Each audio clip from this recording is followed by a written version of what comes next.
Hello बच्चों। ये छोटा सा वीडियो उन बच्चों के लिए है जो साल 2024 के अंदर क्लास 10th का एग्जाम देंगे। उसके बाद साइंस स्ट्रीम चूज करके जेई या नीट एग्जाम की प्रिपरेशन करेंगे और साल 2026 के अंदर जेई या नीट का एग्जाम देंगे। जेई मतलब JEE जो एग्जाम है ये इंजीनियरिंग के एंट्रेंस एग्जाम है और नीट जो है ये मेडिकल का एंट्रेंस एग्जाम है। जो भी बच्चे जेई और नीट जैसे कॉम्पिटिटिव एग्जाम की प्रिपरेशन करते हैं उनमें सबसे ज्यादा जो ड्रॉप आउट होते हैं, मतलब जो सोचते हैं कि मैं एग्जाम की प्रिपरेशन करूंगा फिर उनको लगता है कि मैं कोप अप नहीं कर पा रहा इस एग्जामिनेशन की जो कॉम्पिटिटिवनेस है उसके साथ, तो जो सबसे ज्यादा ड्रॉप आउट होते हैं वो क्लास 11th के स्टार्टिंग में ही हो जाते हैं। बच्चों से ये 10th से 11th क्लास का जो ट्रांजिशन है, जो बोर्ड से कॉम्पिटिटिव एग्जाम का जो ट्रांजिशन है, वो कई बार बच्चों से कोप अप नहीं हो पाता, उनसे ढंग से मैनेज नहीं हो पाता और बच्चे अच्छे से परफॉर्म नहीं कर पाते और अपने क्षमताओं के अनुरूप परफॉर्म नहीं कर पाते। ऐसे केस में इस ट्रांजिशन को स्मूथ करने के लिए कि आपको क्लास 11th के अंदर सारी चीजें देखी हुई लगे, आपको पता लगे कि हाँ कॉम्पिटिटिव एग्जाम के लिए किन किन चीजों की आवश्यकता और मेरे अंदर वो सारी सारी क्वालिटीज हैं, आपके इस ट्रांजिशन को आसान करने के लिए कंपटीशन लेके आया एक कोर्स जीत सेतु नाम से। बिल्कुल नॉमिनल फीस 1100 रुपए की फीस में ये एक तरह से ट्रांजिशन फेज है क्लास 10th में क्लास 11th के इनिशियल पार्ट्स की तैयारी करके इस बात का आइडिया लगाने के कि मुझे कौन से ब्रांच चूज करनी चाहिए, किस तरह की पढ़ाई करनी चाहिए और कॉम्पिटिटिव एग्जाम के लिए मुझे कौन से चेंजेस लाने, वो सारे के सारी चीजों को आपको एकदम स्मूदन करने के लिए आपका जो ट्रांजिशन आपका क्लास 11th में जो आना है उसको आसान करना जो है वो ये जीत सेतु का कोर्स करता है। ये 60 डेज के आसपास का कोर्स है। एड्यू कॉम्पिटिशन हमारी ऐप और वेबसाइट में online.competition.com से आप इसको बाय कर सकते हो। 1100 रुपीज की नॉमिनल फीस है। 60 डेज का कोर्स है। फिजिक्स, केमिस्ट्री, मैथ्स और बायोलॉजी के जो क्लास 11th के इनिशियल चैप्टर्स हैं वो आपको पढ़ाए जाएंगे और साथ ही साथ आपके अंदर इस तरह का एप्टीट्यूड, एनालिटिकल स्किल्स इस तरह की क्रिएट की जाएंगी जो आपको अगले साल क्लास 11th के अंदर हेल्प करेंगी और आपको क्लास 11th की इनिशियल फेज के अंदर इवन पूरे बैच में टॉप करने के लिए भी तैयार करेगी। मैं एक बार जो क्लास 11th में जेई नीट की प्रिपरेशन जो बच्चा करता है वो किस किस तरह की प्रॉब्लम्स फेस करता है, किन किन बातों का ध्यान रखना है, मैं हल्का सा डिस्कस करूंगा। जो बच्चे अभी क्लास 10th के अंदर उनके पास अभी भी टाइम है क्योंकि बोर्ड के एग्जाम में भी समय है, तो वो हल्का फुल्का क्लास 11th के टॉपिक को समय दे सकते हैं जिससे उनके क्लास 11th की जो लाइफ है, जो कॉम्पिटिटिव एग्जाम की जो प्रिपरेशन का जो समय है वो थोड़ा सा और ईजी हो जाएगा, स्मूदन हो जाएगा। तो चलिए, सबसे पहला पॉइंट कि साइंस स्ट्रीम तो चूज कर ली लेकिन साइंस स्ट्रीम तो चूज कर ली लेकिन साइंस के अंदर मैं मैथ्स लूं या बायो लूं। कई बच्चे तो ऐसे चूज करते हैं कि मेरे दोस्त ने कौन सा सब्जेक्ट लिया मैं भी वही लूंगा, है ना। कोई ऐसे चूज करता है कि किसी मेरे नंबर ज्यादा है मैं तो वो वाला सब्जेक्ट चूज करूंगा। लेकिन एग्जैक्टली मैं किस सब्जेक्ट के अंदर अच्छा कर पाऊंगा ये हम तभी पता कर पाएंगे जब 11th क्लास के अंदर साइंस में, मैथ्स में, बायो में, फिजिक्स में, केमिस्ट्री में एग्जैक्टली क्या पढ़ाते हैं वो एक बार देख लूंगा। तो अगर आप हल्के फुल्के भी अगर आपके अंदर शंका हो कि मुझे मैथ्स लेनी चाहिए या बायो लेनी चाहिए तो आपको जीत सेतु में जरूर एनरोल करना चाहिए और फिजिक्स, केमिस्ट्री, मैथ्स, बायोलॉजी और इन सब के बढ़िया से लेक्चर अटेंड करने चाहिए। सारा होमवर्क अच्छे से करना चाहिए और बड़े आराम से 60 दिन के अगर इस पूरे कोर्स को अगर अच्छे से करोगे तो आपको बेटर आइडिया लग जाएगा कि आपको मैथ्स चूज करनी चाहिए फिर बायो चूज करनी चाहिए। तो और and you will never regret it. बाद में कई बार ऐसा होता है कि बच्चे को ऐसा लगता है कि यार मैंने तो गलत सब्जेक्ट चूज कर लिया, मैंने ऐसा सब्जेक्ट चूज कर लिया जिसके अंदर मैं शायद अच्छा नहीं था, ठीक है, और मैं अगर दूसरा सब्जेक्ट अगर चूज करता उसमें शायद मैं बेटर होता तो मैं ज्यादा अच्छा कर पाता। तो ये वाला फैक्टर सबसे इंपॉर्टेंट है कि मैं उसी सब्जेक्ट में अच्छा कर पाऊंगा जिस सब्जेक्ट के लिए मेरे पास एप्टीट्यूड होगा, जिस सब्जेक्ट के लिए मेरे पास आईक्यू होगा, जिस सब्जेक्ट के लिए मेरे पास एनालिटिकल स्किल्स होंगी। तो वो उसका आइडिया आपको बड़े आराम से जीत सेतु बैच से लग जाएगा। तो जीत सेतु की सारी क्लासेस आप अटेंड करें, इस बैच की सारी क्लासेस अगर आप अटेंड करेंगे तो आपको बहुत अच्छे से आइडिया लग जाएगा कि आप किस सब्जेक्ट के लिए बने हैं। अगली बात, जैसे मैंने कहा कि क्लास 10th से 11th का जो ट्रांजिशन है, क्लास 11th में जो आना है ये अपने आप में एक बहुत बड़ा जंप है। ये जंप आसान नहीं है। जैसे क्लास 8 से 9th में आना, 9th से 10th में आना बिल्कुल स्मूथ लगता है, लेकिन 10th से 11th में जाना बहुत ही एक तरह से टफ लगता है। ऐसा लगता है जैसे बिल्कुल अचानक से नई चीजें आ गई है और जैसे ही अचानक से बहुत सारी नई चीजें आती है तो बच्चा घबरा जाता है।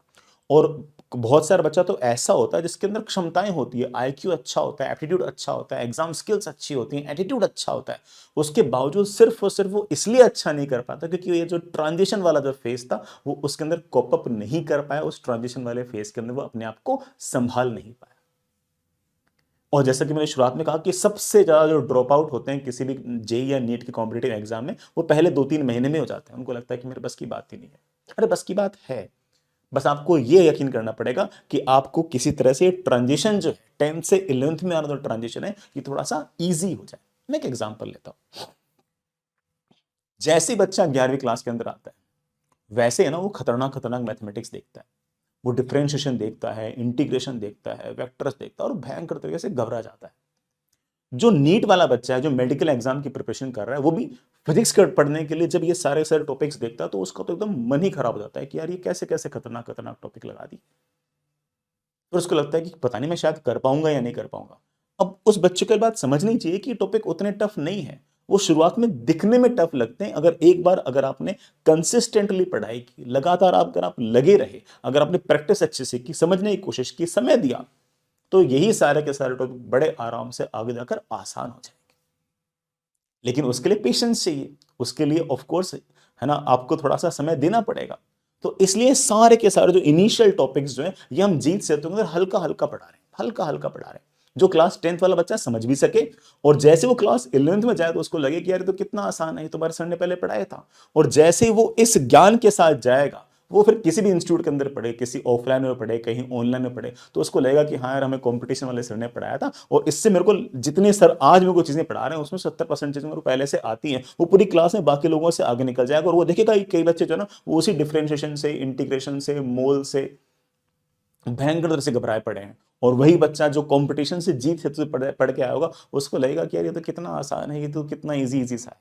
तो वो जो इनिशियली 2-3 महीने जो शुरुआत वाला जो समय है जिसके अंदर बच्चा सबसे ज्यादा घबराता है, जिसमें वो डरता है और डर के पढ़ाई छोड़ देता है, वो वाला समय बड़ी आसानी से निकल जाएगा अगर आप जीत सेतु को अच्छे से यूज करते हो। फिर transition phase will be very good. तो मैं जरूर कहूंगा कि जीत सेतु में एनरोल करें और जरूर पढ़ें इसके अंदर, ठीक है। अगली बात, ये जितना भी जीत सेतु का प्रोग्राम है ये आपको ये समझाने के लिए भी है कि कैसे कॉम्पिटिटिव एग्जाम्स जो है आपके बोर्ड एग्जाम से डिफरेंट होते हैं। बोर्ड एग्जाम्स काफी फ्लैट होते हैं, उसमें काफी प्रेडिक्टेबल होता है, आपको पहले से पता होता है कि यार क्या पूछेंगे। या फिर जो आपने 9th क्लास में, 8th क्लास में स्कूल के एग्जाम दिए होंगे वो काफी प्रेडिक्टेबल थे। यू ऑलवेज न्यू दैट कि आप किस हिसाब से क्या पूछने वाले हैं। कॉम्पिटिटिव एग्जाम में पहले से बहुत ज्यादा आइडिया नहीं होता कि क्या पूछेंगे, और वहां पर जो आपकी क्रिटिकल थिंकिंग है वो इंपॉर्टेंट है, आपकी जो एग्जाम स्किल्स हैं वो बहुत ज्यादा इंपॉर्टेंट है, आपके अंदर जो कॉम्पिटिटिवनेस है वो बहुत ज्यादा इंपॉर्टेंट है, आप कंसिस्टेंटली कितना पढ़ सकते हो वो बहुत ज्यादा इंपॉर्टेंट है।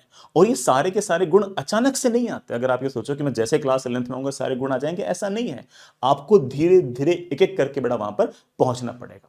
तो ऐसे मैं अगेन कहूंगा कि ये जो जीत सेतु वाला जो कोर्स है, ये जो 60 दिन का जो कोर्स है, ये आपको बड़े आराम से लायक बना देगा कि आपके अंदर ये जो एनालिटिकल स्किल्स है, एप्टीट्यूड है, आईक्यू है, ईक्यू है ना, एग्जाम स्किल्स हैं, ये थोड़ी थोड़ी आपके अंदर डेवलप होना स्टार्ट हो जाएंगी। और जैसे ये डेवलप हो जाएगी, आप जैसे ही क्लास 11th में आओगे, आप चाहे किसी इंस्टीट्यूट के अंदर पढ़ो, आप अपनी क्षमताओं के हिसाब से, क्षमताओं के प्रोपोर्शनल आप परफॉर्म कर पाओगे।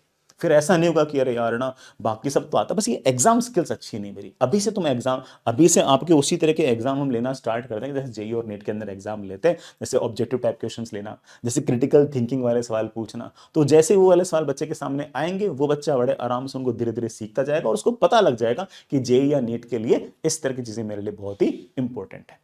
तो जो कॉम्पिटिटिव एग्जाम है, it require something extra as compared to our schooling education and the board education, and that extra जो वो अचानक से नहीं आएगा, उसके लिए आपको हम रेडी कर सकते हैं अगले 2-3 महीने के अंदर। और जैसे बोर्ड का एग्जाम है, बोर्ड का एग्जाम दें, उसके बाद आपको जहां कहीं पढ़ना है वहां पढ़ें। लेकिन ये जो 60 दिन आपने हमारे साथ गुजारे हैं, इस सबको पक्का फायदा होगा। आप बड़े आराम से अच्छा परफॉर्म करोगे और आप अगेन बोल दोगे कि हाँ सर उस टाइम जो 60 दिन मैंने अच्छे से यूज किया, इसके कारण मेरा काफी फायदा हुआ।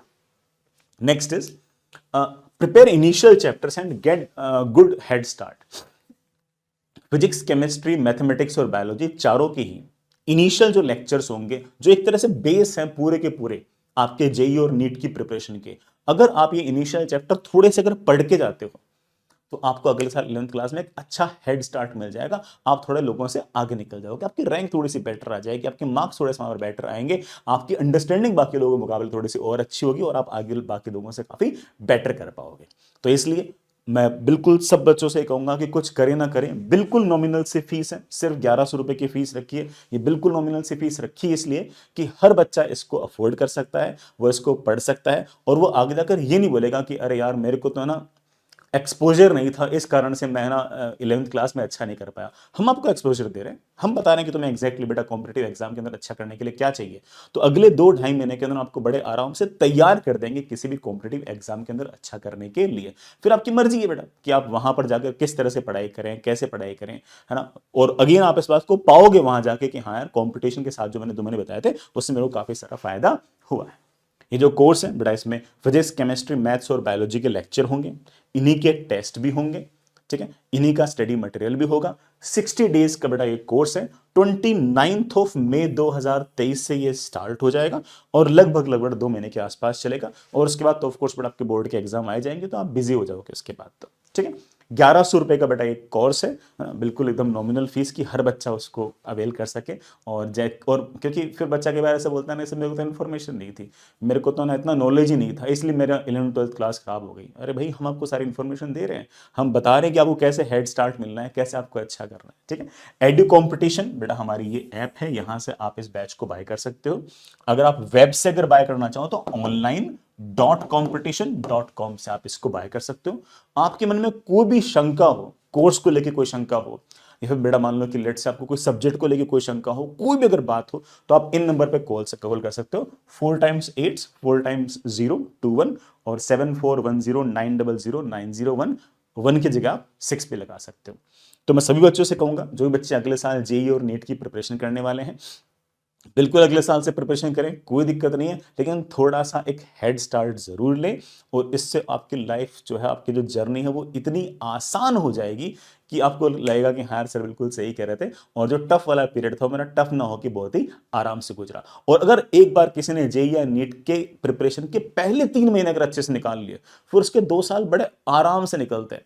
फिर तो उसको बड़े आराम से सारा का मामला सेट कर लेता है, उसको पता रहता है कि यार क्या पढ़ना है, कैसे पढ़ना है, क्या क्या चीजें चाहिए होती है, सब पता हो जाता है। फिर उसे ड्रॉप करने की आवश्यकता ही नहीं होती। तो आपको ड्रॉप करने की आवश्यकता ही नहीं पड़ेगी, आपका पूरा पूरा साल बच जाएगा सिर्फ और सिर्फ इस बात से कि आपने इन अगले 2 महीने को किस तरह से यूज किया। So use these 2 months wisely and save your 1 year of drop, ठीक है। और आराम से अच्छे से पढ़ें, खुशी खुशी पढ़ें। फिर भी आपके मन में कोई सवाल हो, कोई शंका हो, तो इस वीडियो के नीचे जरूर लिखें, हम रिप्लाई करने की कोशिश करेंगे। See you at Jeet Setu, bye.